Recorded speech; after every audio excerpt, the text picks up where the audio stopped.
in January, the Prime Minister claimed that he had no choice but to take a private helicopter to the Aga Khan's Island. He said there were no other options. It turns out that that is not true. His staff, in fact, arrived at the island by commercial plane, and that bill was picked up by taxpayers too. It's bad enough that the Prime Minister chose to vacation at one of the most expensive destinations in the world when taxpayers have to pay. But why did the Prime Minister tell Canadians a private helicopter was his only option when he knew it was against the law, against his own ethical guidelines, and now we find out it wasn't even true? Honourable Prime Minister. Mr. Speaker, as I've said a number of times in this House, this was a personal family vacation, and of course happy to work with the Ethics and Conflict of Interest Commissioner to answer any questions that she may have.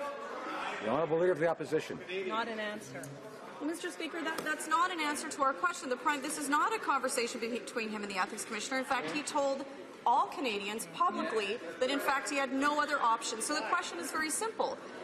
Why did the Prime Minister say he had no other option when, in fact, he did? In fact, his staff took the other option, which is a commercial flight. He knew taking this private helicopter was against the law.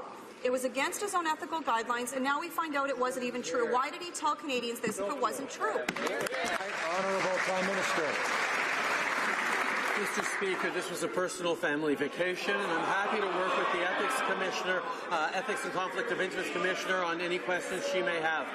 Furthermore, on Prime Ministerial travel, as is always the case, the RCMP makes determinations around what is the safest way for the Prime Minister to travel.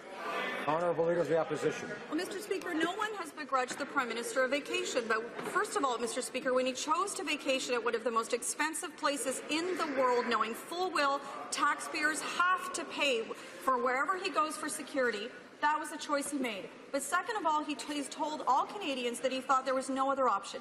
Now he's saying the RCMP told him he had to take a private helicopter. Is he saying today, then, that the RCMP told him to break the law? All right, Honourable Prime Minister.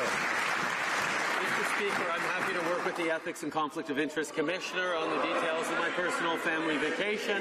As I've said, the RCMP makes determinations around the safest way for the Prime Minister to travel. Honourable Leader of the Opposition.